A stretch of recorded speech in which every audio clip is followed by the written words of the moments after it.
আদম আর হাওয়া আলাইহিস সালাম তারা পৃথিবীতে চলছেন, তাদের পেট থেকে বাচ্চা জন্ম নিত, যমজ, একটা ছেলে একটা মেয়ে, এইভাবে বাচ্চা জন্ম নিত। কাবিলের সঙ্গে ইকলিমার জন্মগ্রহণ করে এবং হাবিলের সঙ্গে লিউজার জন্মগ্রহণ হয়। আগের মেয়ে পরের সঙ্গে, পরের মেয়ে আগের ছেলের সাথে বিবাহ বন্ধন হতো। যমজ যেই ছেলে মেয়ে জন্ম নিত তাদের দুইজনের বিয়ে হতো না, এরপরে যেগুলো ছেলে মেয়ে জন্ম নিত তাদের সঙ্গে বিবাহ দেওয়া হতো এদের। তো কাবিলের সঙ্গে জন্ম নিয়েছিল ইকলিমা। ইকলিমা দেখতে একটু সুন্দরী বেশি ছিল। আর হাবিলের সঙ্গে জন্মগ্রহণ করেছিল লিউজা। লিউজা দেখতে একটু সুন্দর কম ছিল, একটু কুৎসিত ছিল। আদম আলাইহিস সালাম বিয়ের প্রস্তাব তাদেরকে দিলেন, তোমরা বিবাহ করো। কিন্তু কাবিল সেই প্রত্যাখ্যান করলো যে আমি লিউজাকে আমি বিয়ে করব না। তার সাথে যে মেয়ে জন্মগ্রহণ করেছে ইকলিমা, কাবিল বলল আমি ইকলিমাকে বিয়ে করব। আদম আলাইহিস সালাম তার উপর রাগ করলেন যে তোমার সঙ্গে তো এটা বিবাহ হারাম করা হয়েছে, এটা তো নিষেধ, তুমি বিয়ে করবে কেন? অনেকক্ষণ বুঝালো, শেষ পর্যায়ে কিন্তু কাবিল বুঝতে চাইলো না। এক পর্যায়ে তখন আদম আলাইহিস সালাম বলেন, আচ্ছা ঠিক আছে, তোমরা তাহলে কুরবানি পেশ করো, আল্লাহর জন্য তোমরা কুরবানি পেশ করো, যার কুরবানি কবুল হবে সেই ইকলিমাকে বিয়ে করতে পারবে। হাবিল সে কুরবানি পেশ করেছিল একটি দুম্বা, কারণ সে চাষবাস, আপনার কিনা তার একটু টাকা পয়সা বেশি ছিল, তার কাছে অনেক জন্তু জানোয়ার ছিল, যার জন্য সে একটি দুম্বা পেশ করেছিল। খুব সুন্দর হিষ্টপুষ্ট দেখে একটি সে দুম্বা পেশ করলো। আর কাবিল পেশ করেছিল সে গমের শীষ সমেত গম একটি বোঝা সে পেশ করেছিল, কারণ সে কৃষক একজন মানুষ ছিল, সে চাষবাস করে খেত। তে সব থেকে যেগুলো ভালো ভালো সেগুলোকে সে বেছে রেখে দিয়ে একটু খারাপ ধরনের গুলো সে মনের ভিতরে একটু ত্রুটি নিয়ে সে কুরবানি পেশ করলো। কি? তো এক বোঝা সে গমের শীষ। আগেকার নিয়ম ছিল যার কুরবানি কবুল হতো আসমান থেকে আগুন এসে তার কুরবানি জ্বলে যেত। যখনই জ্বলে যেত তখন মানুষরা বুঝতে পারতো যে হ্যাঁ এর কুরবানি কবুল হয়েছে। তাই হলো হাবিলের কুরবানি কবুল হলো, আর কাবিলের কুরবানি কবুল হলো না। তার যেরকম তার গম ছিল সেরকমই থেকে গেল।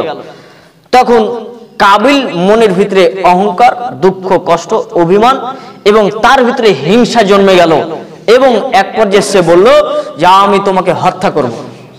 এখন হাবিলকে হত্যা করতে চাইছে কাবিল।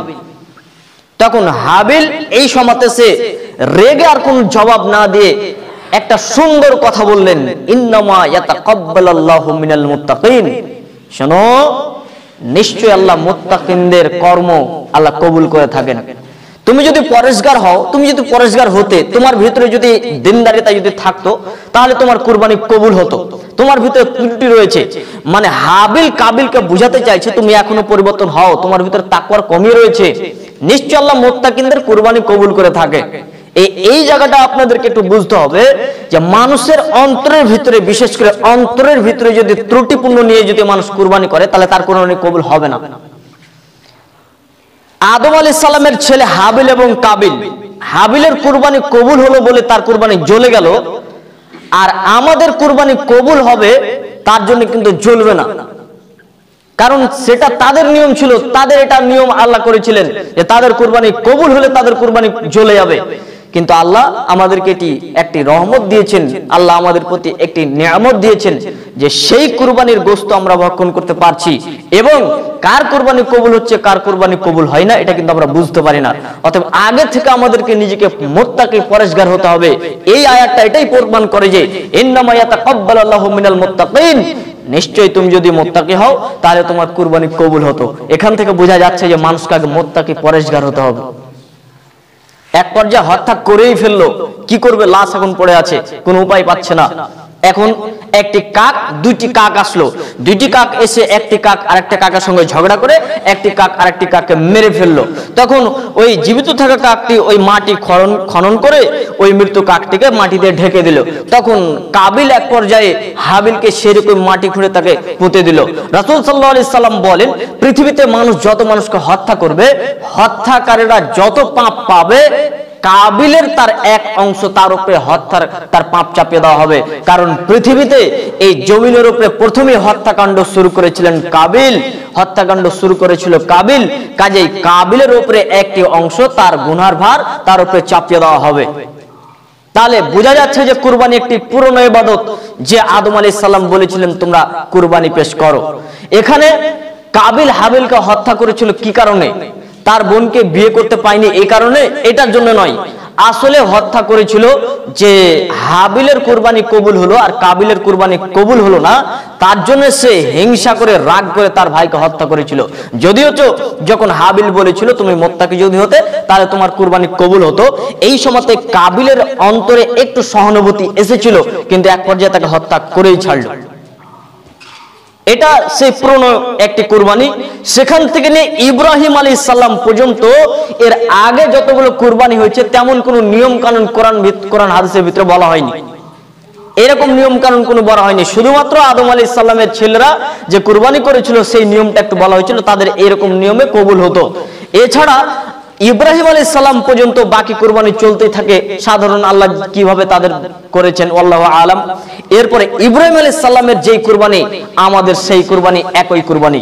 ইব্রাহিম আলাইহিস সালামের কুরবানি শুরু হলো কোথা থেকে একটু আপনাদেরকে দেখাচ্ছি। ইব্রাহিম আলাইহিস সালাম এবং সারা একটা রাস্তা দিয়ে হেঁটে যাচ্ছিল কোন একটি গ্রামের ভিতর দিয়ে।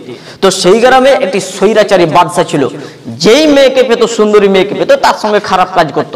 ইব্রাহিম আলাইহিস সালাম এবং সারা রাস্তা দিয়ে যেতে যেতে বলছে, সারা আমরা তো এখন এই গ্রাম দিয়ে যাচ্ছি, কিন্তু এখানে তো একটা স্বৈরাচারী বাদশা আছে, যদি তারা আমাদেরকে ধরে ফেলে তাহলে তো তোমার সঙ্গে খারাপ কাজ করবে, তোমাকে তো ডেকে নেবে। তা এক কাজ করো, তুমি আমাকে ভাইয়ের পরিচয় দিবে, আমি তোমাকে বোনের পরিচয় দেব, এই পরিচয় দিয়ে আমরা যেন বেঁচে যেতে পারি। এখানে আপনারা হয়তো মনে করতে পারেন যে ইব্রাহিম আলাইহিস সালামকে তাহলে মিথ্যা কথা বলেছিল। জি না, ইব্রাহিম আলাইহিস সালাম বলছেন যে সারা, পৃথিবীর জমিনে এখন বর্তমানে ইসলাম কবুল করেছে শুধুমাত্র আমি আর তুমি, আর কেউ নেই। অতএব ইমানদারের দিক থেকে, মুমিনের দিক থেকে, আমরা ইমানের দিক থেকে আমরা ভাই বোনও বটে, মুসলিম হিসাবে আমরা ভাই বোনও বটে। অতএব তুমি আমাকে ভাইয়ের পরিচয় দেবে, আমি তোমাকে বোনের পরিচয় দেব। যদিও তাদের এই কৌশলটা ব্যর্থ হলো। এক পর্যায়ে সেখানকার স্বৈরাচারী বাদশা সারাকে নিয়েই ফেললো, তাকে ডেকে ফেললো। এবার তাকে ডাকা হলো, ঘরের ভিতরে আসছে। এবার বাদশা তার গায়ে হাত দেওয়ার আগেই সারা বলছে, একটু দাঁড়ান, আমাকে 2 রাকাত সালাত পড়তে দেন।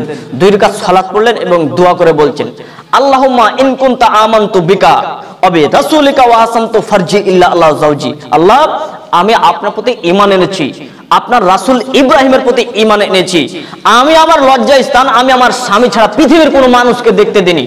এই দাবি যদি আমার সত্য হয়ে থাকে তাহলে স্বৈরাচারী বাদশাকে আমার প্রতি জয় করিয়েন না। আল্লাহ, আমি আপনার প্রতি ঈমান এনেছি, আপনার নবীর প্রতি ঈমান এনেছি, আমি আমার শরীর, আমার লজ্জাস্থান আমার স্বামী ছাড়া পৃথিবীর অন্য কোনো মানুষকে দেখতে দিইনি। এই দাবি যদি আমার সত্য হয়ে থাকে তাহলে আপনি স্বৈরাচারী, ওই স্বৈরাচারী বাদশাকে আমার প্রতি আপনি জয় করিয়েন না। এই কথা বলতে বলতেই সঙ্গে সঙ্গে বাদশা বেহুশ হয়ে পড়ে গেলেন। শুধু একবার নয়, তখন ওই সারা আবার দোয়া করছেন, আল্লাহ আপনি তাকে আবার ভালো করে দেন। কেন?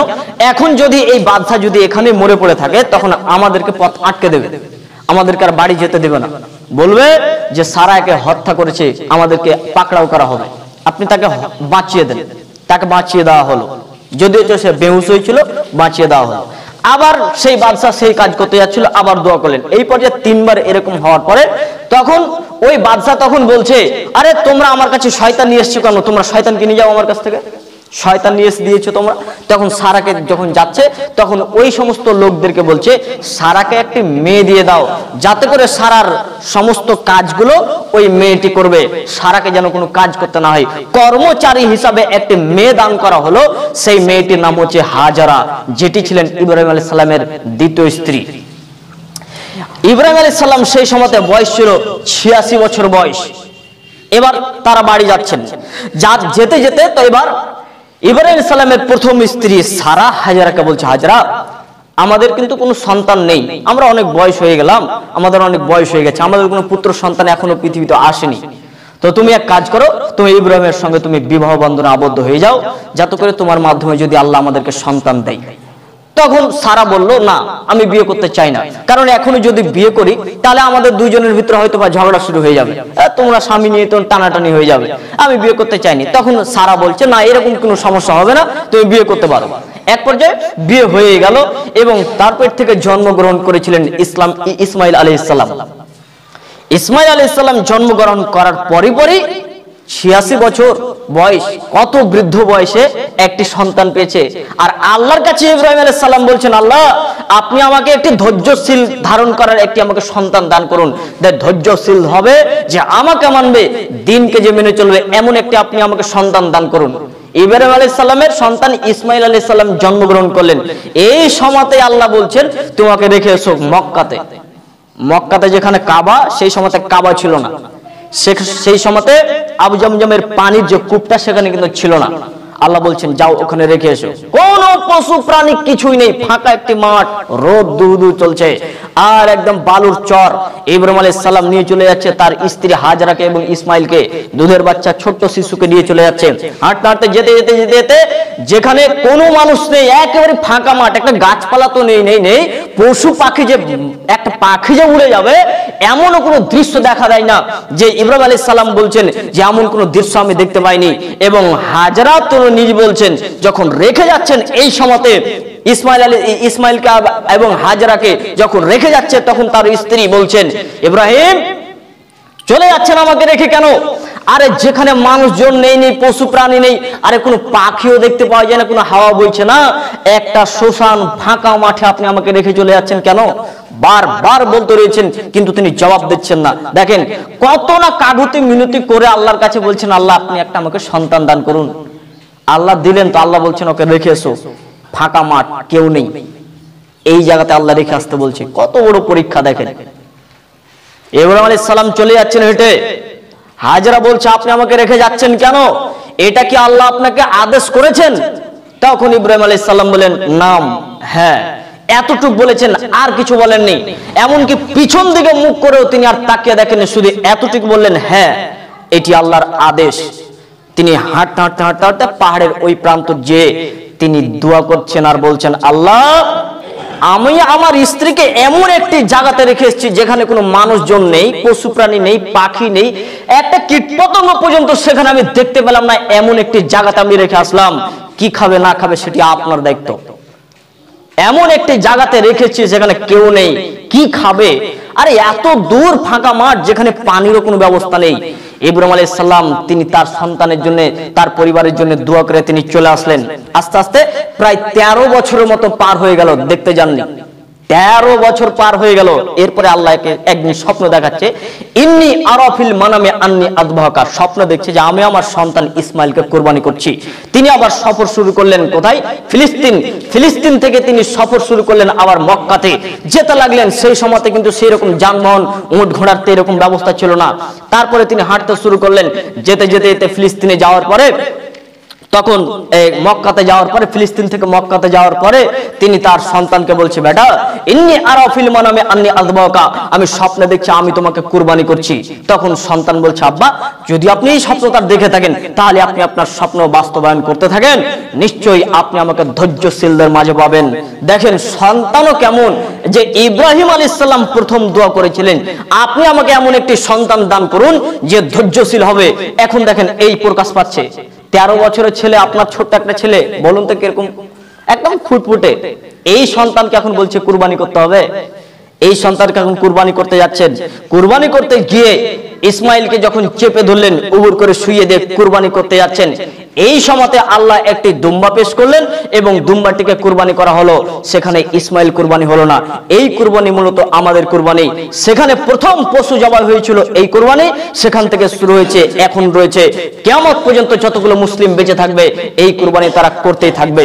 শুনেন, আল্লাহর নৈকট্য লাভের উদ্দেশ্যে কুরবানি করতে হবে। ইব্রাহিম আলাইহিস সালাম তিনি আল্লাহর নৈকট্য লাভের উদ্দেশ্যে তিনি তার ছেলেকে কুরবানি করতে যাচ্ছেন।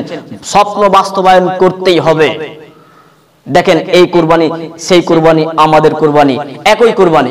কুরবানি করার পূর্বে প্রথমেই আমাদেরকে অন্তর পরিষ্কার রাখতে হবে। রাসূল সাল্লাল্লাহু আলাইহি সাল্লাম তিনি বলেন, ইন্নামাল আমালু বিন্নিয়াত, প্রত্যেকটি কর্ম নিয়তের উপরে নির্ভরশীল। আপনি যে ভালো কর্ম আপনি করতে চাচ্ছেন, এটি কিন্তু আপনার অন্তর নিয়ত আপনার যদি পরিষ্কার থাকে, তাহলে আপনার কর্ম আপনার পরিষ্কার হয়ে যাবে, আপনার কর্ম কবুল হয়ে যাবে। দেখেন, ওই কাবিল গমগুলো পেশ করেছিল, কিন্তু তার অন্তরের ত্রুটি ছিল, সে ভালোগুলো পেশ করেনি।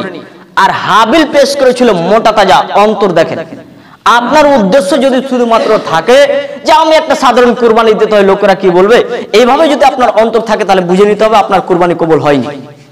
অন্তরের ভিতরে পুরো একদম ফ্রেশ রাখতে হবে, কারণ কুরবানির মাধ্যম দিয়ে আল্লাহর নৈকট্য লাভ করা যায়, কুরবানির মাধ্যম দিয়ে আল্লাহর নিকটবর্তী হওয়া যায়।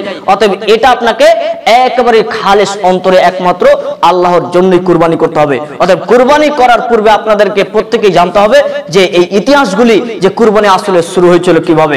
আপনি এই ইতিহাসটা শুধুমাত্র শুনলেন বটে, ইতিহাসটা আপনি শুনলেন, কিন্তু আপনি কি জানেন যারা এই কাজটা করেছে, যেই সময় এই ঘটনাটা ঘটেছে, তাদের অন্তরটা কেমন লেগেছে? আরে আদম আলাইহিস সালামের সন্তান জন্ম নিল, আর সন্তানের মধ্যে এখন এত সুন্দর একটা ছেলে, হাবিলকে কাবিল হত্যা করে দিল। পৃথিবীতে কোনো তখন মানুষ নেই, এই সময় হত্যা করেছে। বলুন তো কেমন লাগবে? আরে অতদিন পর যে একটা সন্তান পাওয়া গেল, প্রায় 86 বছর পরে, এই সময় আল্লাহ বলছেন কুরবানি করো। কুরবানি করতে যাচ্ছে, এখন ছুরি চালিয়ে দিয়েছে, এরপরেও তিনি ধৈর্য ধারণ করে তিনি কুরবানি করে দিলেন। দেখছে তো একটা দুম্বা জব হয়ে গেছে। ফাতুল কাদিরের ভিতরে বলা হয়েছে যে এই যে ইসমাইল আলাইহিস সালামের জন্য যে দুম্বাটি জান্নাত থেকে পেশ করা হয়েছিল, এই দুম্বাটি ছিল সিং বিশিষ্ট। কেউ কেউ বলছে যে এই দুম্বাটি 40 বছর যাবত জান্নাতে ঘোরাফেরা করেছিলেন। অনেক মুহাদ্দিসগণ বিভিন্ন রকম কথা বলেছিলেন, তবে এই কথা সত্য যে এটি জান্নাত থেকেই এই দুম্বাটি এসেছিল। অন্যান্য তাফসীর গ্রন্থরা তিনি বলেছেন যে যখন হাবিল যখন কুরবানি পেশ করেছিল একটি দুম্বা, সেই দুম্বাটিকে কিন্তু উঠিয়ে নেওয়া হয়েছিল, এবং সেই যেহেতু তার কুরবানি কবুল করা হয়েছিল হাবিলের, সেই দুম্বাটি কিন্তু ইসমাইল আলাইহিস সালামের সময়তে সেই দুম্বাটিকে পেশ করা হয়েছিল। তাফসীরগণরা বিভিন্ন রকম তাফসীর করেছেন, এটা তাদের মতভেদ তারা করেছেন, কিন্তু মেন পয়েন্ট হচ্ছে কি, হাবিলের কুরবানি কবুল হয়েছিল, একটি দুম্বা পেশ করেছিল, কবুল হয়েছিল, এবং ইসমাইল আলাইহিস সালামের কুরবানি করার সময় ইসমাইল আলাইহিস সালামকে সরিয়ে দিয়ে একটি দুম্বাকে জবাই করা হয়েছিল। অবশ্যই আমরা কুরবানি করার পূর্বে আমাদের প্রত্যেকের অন্তর আমাদেরকে ইখলাসের সঙ্গে রাখতে হবে, আমাদের অন্তর শুধুমাত্র আল্লাহর উদ্দেশ্যে রাখতে হবে, তবে ইনশাআল্লাহ আমাদের কুরবানি কবুল হবে।